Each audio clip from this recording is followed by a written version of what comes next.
আসসালামু আলাইকুম। আশা করছি আপনারা সবাই ভালো আছেন।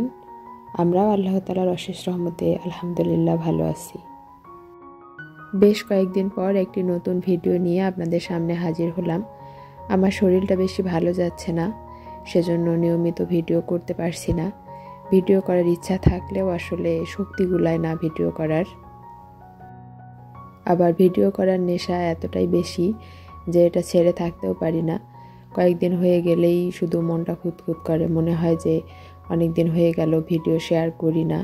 তো যাই হোক, অনেক কষ্ট করে আজকের ভিডিওটি এডিট করলাম আপনাদের সঙ্গে শেয়ার করব বলে। আমি কই মাছ রান্না করছি। তো কই মাছগুলো প্রথমে ভেজে নিয়েছি, তারপর সব ধরনের মশলা দিয়ে ভালোভাবে কষিয়ে ঝোলের জন্য পানি দিয়ে সেখানে মাছগুলো দিয়ে দিলাম। অ্যাজ ইউজুয়াল সবাই যেভাবে মাছ রান্না করে ঠিক সেরকম, ব্যতিক্রম কিছুই নয়। মাছটা রান্না হয়ে যাওয়ার পর ধনেপাতা দিয়ে দিলাম আর কয়েক মিনিট ফুটিয়ে তারপর নামিয়ে নেব। কোনো রকমে রান্নাবান্না খাওয়া দাওয়া করে আমার দিনগুলো পার হচ্ছে, সেজন্য সেরকম কোনো ভিডিও করা হয় না। যেহেতু কাজই করি না, তাই কি আর ভিডিও করব। তো এদিকে আমার মাছ রান্না হচ্ছে আর অন্য চুলায় আমি দুধটাও বসিয়ে দিলাম। দুধ জাল করতে করতে মাছটাও রান্না হয়ে গিয়েছে। এখন বাটিতে ঢেলে নিচ্ছি। একসাথে 2-3টা কাজ সামলাতে হয়, একদিকে মনোযোগ দিয়ে থাকলে অন্যটা হয় না। সেজন্য 2 হাতেই কাজ করি রান্নাঘরে। কখনো রান্না করি, কখনো কাটাকাটি করি, পাশ দিয়ে আবার ধোয়া মোছার কাজগুলোও করি। এতে করে তাড়াতাড়ি রান্নার কাজটা শেষ হয় আর কি। আজকে রান্না বলতে এতটুকুই, আর তেমন কিছুই করিনি। তো রান্নাবান্না শেষ করে একটু চানাচুর খাবো, ক্ষুধা লেগেছে, সেজন্য একটু চানাচুর ঢেলে নিলাম। ভিডিওতে ঠিকমতো ভয়েসও দিতে পারছি না, মনে হচ্ছে কথা বলতেও আমার কষ্ট হচ্ছে। ওই দিন আর কোনো ভিডিও করতে পারিনি। বিকেলে ভিডিও করার ইচ্ছা ছিল, কিন্তু শরীর আর সায় দেয়নি। পরের দিনে আমি আবার রান্নাবান্না করছি, তখন ভিডিও স্টার্ট করেছি। আমি ভর্তা বানাবো, সেজন্য প্রথমে মরিচ আর রসুন ভেজে নিলাম। বেগুন ভেজে ভর্তা করব। সবসময় তো বেগুন সিদ্ধ করে বা পুড়িয়ে ভর্তা করা হয়। অনেকেই দেখি বেগুন ভেজে ভর্তা করে, এটাও নাকি অনেক টেস্ট লাগে। তো ভাবলাম যে আমিও একটু করে দেখি। বেগুন ভেজে ভর্তা করলে টেস্ট বেশি হওয়ার কথা, যেহেতু বেগুনটা ভাজা হচ্ছে, আর ভাজা ভাজা হলে তো যে কোনো জিনিসের মজা বেড়ে যায়। কিন্তু এখানে অতিরিক্ত তেল ব্যবহার হয়, এটা আমার কাছে মনে হলো স্বাস্থ্যের জন্য ক্ষতিকর। বেগুন সিদ্ধ করে বা পুড়িয়ে ভর্তা করলে তো এত বেশি তেল ব্যবহার করা হয় না। তো যাই হোক, ভর্তাটা আমি মেখে নিচ্ছি হাত দিয়ে, কারণ আমার কাছে মনে হলো যে বাটনায় বা শিলপাটায় করার চেয়ে হাত দিয়ে করলে এই ভর্তাটা বেশি মজা লাগবে। সেজন্য, আর বেগুন তো নরম সবজি, তাই হাত দিয়ে ভর্তাটা মেখে নিলাম। ভিডিওর এই ফাঁকে আপনাদেরকে ছোট্ট একটা কথা মনে করিয়ে দেই। আপনারা যদি এখনও আমার ভিডিওটিতে একটা লাইক দিতে ভুলে গিয়ে থাকেন, তাহলে প্লিজ একটা লাইক দিয়ে দিবেন। আপনাদের ছোট্ট একটা লাইক আমার ভিডিওটিকে আরও অনেক মানুষের কাছে পৌঁছে দিতে সাহায্য করবে। কলমি শাক রান্না করব শুটকি দিয়ে। তো ফ্রিজ থেকে শুটকি বের করে নিলাম। এখন শুটকিগুলোকে প্রথমে ভেজে নিব। আমি এভাবে বক্সে করে সবসময় ডিপ ফ্রিজে শুটকি রাখি। এক্ষেত্রে বছরের পর বছর শুটকি ভালো থাকে, কোনো পোকা হয় না শুটকিতে। আমি নর্মাল ফ্রিজে রেখে দেখেছি, নর্মাল ফ্রিজেও কিছুদিন রাখলে পোকা হয়ে যায় 6 মাসের মতো। আমি অফ ক্যামেরায় শাকগুলোও কেটে বেছে নিয়েছি। এখন পরিষ্কার পানি দিয়ে ভালো করে ধুয়ে নিচ্ছি। আপনাদের মধ্যে যারা আজকে আমার চ্যানেলে প্রথম এসেছেন, আমার ভিডিওটির কোথাও কোনো অংশ আপনাদের যদি একটু ভালো লেগে যায়, তাহলে প্লিজ আমার চ্যানেলটির পাশে থেকে যাবেন, আমার চ্যানেলটিকে সাবস্ক্রাইব করে দিবেন। চ্যানেলটি সাবস্ক্রাইব করে পাশে থাকা বেল বাটনটি অবশ্যই অন করে দিবেন, তাহলে আমি যখনই ভিডিও ছাড়বো তখনই আপনাদের ফোনে নোটিফিকেশন চলে যাবে, আর আপনারা চাইলে সময় করে আমার ভিডিওগুলো দেখে নিতে পারবেন। শুটকি দিয়ে কলমি শাক রান্না করার জন্য আমি শুটকিগুলোকে প্রথমে ভেজে তারপর পরিষ্কার করে নিয়েছি। এখন রসুন, কাঁচামরিচ, পেঁয়াজ সব কিছু ভেজে নিয়ে সেখানে শুটকি, হলুদ, লবণ, একটু জিরার গুঁড়া দিয়ে আরও একটু কষিয়ে নিলাম। তারপর আমি শাকগুলো দিয়ে দিলাম। শাকটা বসিয়ে দিয়ে এদিক দিয়ে ভাবলাম যে ভাতটাও বসিয়ে দেই, এতে করে রাইস কুকারে তাড়াতাড়ি ভাতটা হয়ে যাবে।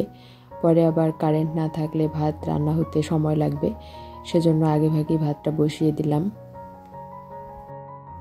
ওই যে তখন বললাম একটা কাজ নিয়ে পড়ে থাকলে চলবে না, একসঙ্গে কয়েকটা কাজ করতে হবে।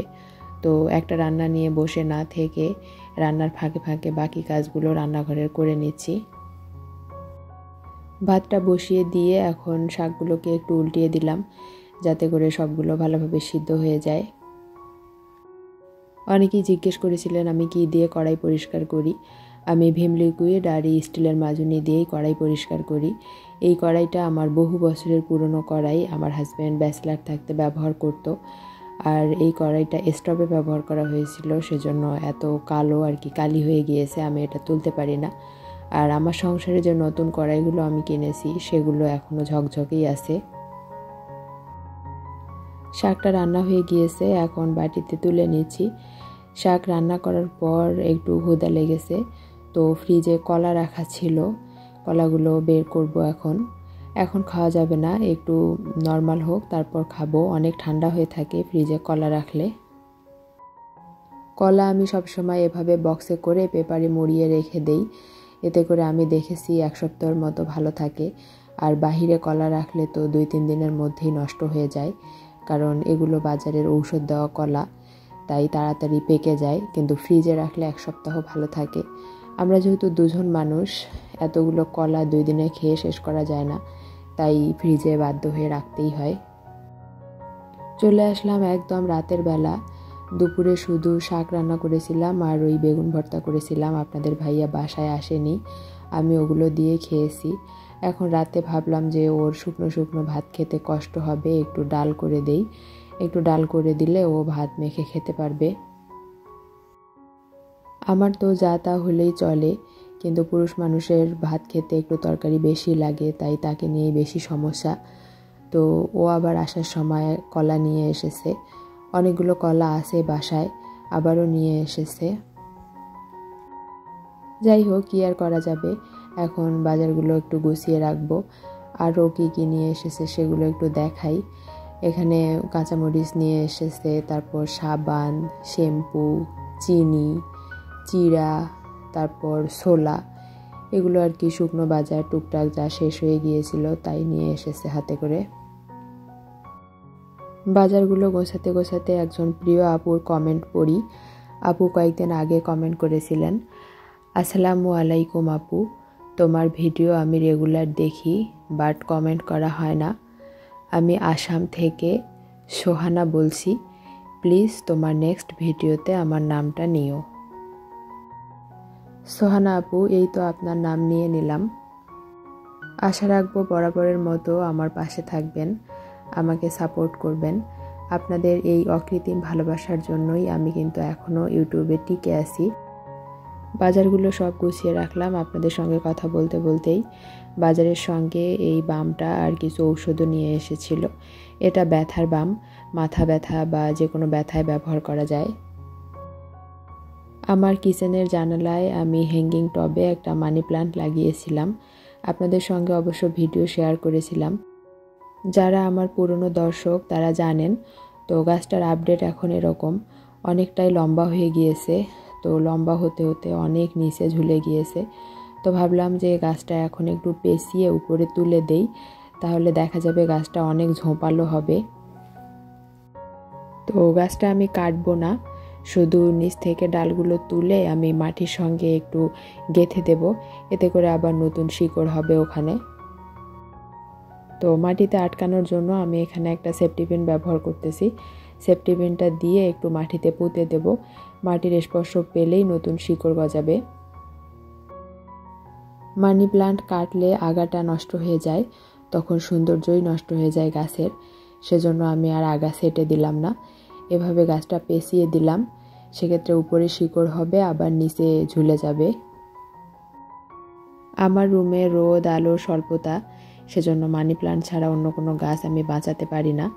মানি প্লান্ট যেহেতু কম আলোতেও হয়, তাই মানি প্লান্ট আমি কোনো যত্ন ছাড়াই রোপণ করেছি। এগুলো মাশাআল্লাহ অনেক ভালো হয়েছে। বিকেলের নাস্তায় একটু মুড়ি ভুনা করব, তো পেঁয়াজ কাঁচামরিচ তেলের মধ্যে ভেজে নিলাম, তারপর দিয়ে দিলাম পরিমাণ মতো মুড়ি। মুড়িটা একটু গরম হয়ে গেলে বাদাম, চিনি আর চানাচুর দিয়ে দেব। মুড়ি তো আমরা অনেকভাবেই মাখিয়ে খাই, কিন্তু এভাবে একটু গরম করে ভেজে নিলে মুড়িটা অনেক মচমচে থাকে আর গরম গরম খেতেও ভালো লাগে। এখনও পর্যন্ত যারা আমার সাথে আছেন, আমার ভিডিওটি দেখছেন, ভিডিওটির কোথাও কোনো অংশ আপনাদের যদি একটুও ভালো লেগে যায়, তাহলে প্লিজ আপনারা একটা পজিটিভ কমেন্ট করবেন, কারণ আপনাদের একটা পজিটিভ কমেন্ট আমাকে পরবর্তী কন্টেন্ট বানানোর উৎসাহ দেয়। আজকের মতো তাহলে এখানেই বিদায় নিচ্ছি। দেখা হবে আবারও নতুন কোনো ভিডিওতে ইনশাআল্লাহ। সেই পর্যন্ত আপনারা সবাই ভালো থাকবেন, আমাদের জন্য দোয়া করবেন। আল্লাহ হাফেজ। আসসালামু আলাইকুম।